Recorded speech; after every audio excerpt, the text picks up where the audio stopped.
Ravenholm Gameplay Focus. After watching many playtests of Ravenholm, we knew the core gameplay of the level revolved around the gravity gun and physics. Once equipped with that knowledge, we felt we could appropriately build the transition into Ravenholm and help the player learn and understand a bit about what the upcoming experience would be. This happens often. We build the level track, figure out what's working, and then design its prologue. We built the following set of rooms with that table setting in mind. The brutality of the tools we provide the player seemed to aid in setting the mood we were striving for, helping to shift the tone from the safety of Eli's lab to something darker and more frightening. Bringing physics to the enemies. The physics traps in Ravenholm were some of the first gameplay elements in the level that we were really happy with, but they lacked player agency. It was the saw blades that helped us figure out what Ravenholm was truly about. With saw blades, the player was able to bring physics to the zombies instead of leading zombies into the physics. Once we had that understanding, Ravenholm evolved rapidly. We kept combing through the map, looking for anything, especially anything unusual, that could be turned into a tool or weapon for the player. Player tools. By this point in the game, players have a lot of experience with Half-Life 2's physics, but they've just received the gravity gun, which provides a whole new way to interact with the physics objects in the game. We iterated on a variety of the physics objects that the player could play with, things like saw blades, the catapults, explosive canisters, traps, spears, and so on, and honed in on the ones that worked well with the physics gun and cut the ones that didn't. Then we went about stripping the levels of ammunition items so that the player had to rely on these objects to survive.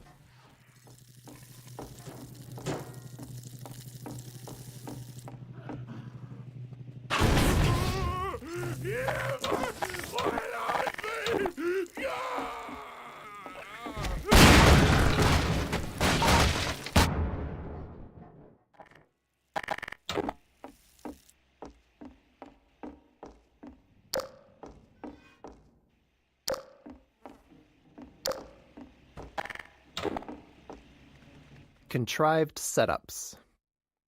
There's a pretty obvious contrivance in a bunch of the gravity gun and physics object training.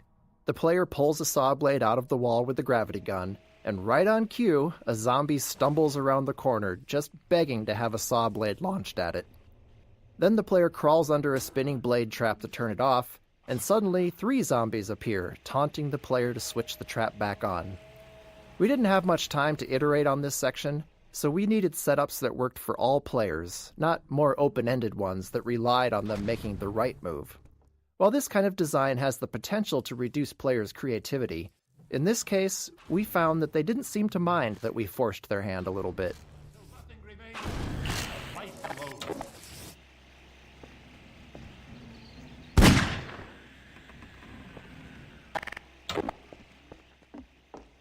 Paint cans. Once we started to succeed at making the gravity gun and physics gameplay the core of the Ravenholm experience, we started to go through the levels and look for objects that we might have overlooked as we were busy working with the really aggressive things like saw blades and exploding canisters. One of the things we found was the paint can, and it was simple enough for us to sort of reinforce player expectations by having the paint can splatter paint on the zombies when you threw one at them. Ravenholm's development. We began developing Ravenholm early in the production of Half-Life 2, so it went through more than one full development pass. The first version predated the gravity gun, with gameplay focused on traditional zombie combat using guns and some of the physics traps.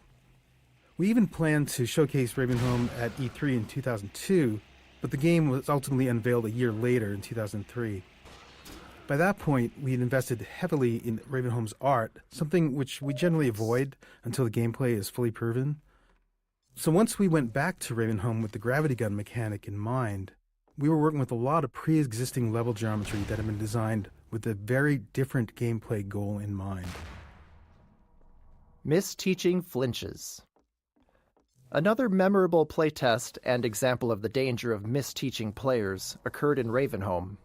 One of our design principles is for the game to respond to the player as much as possible.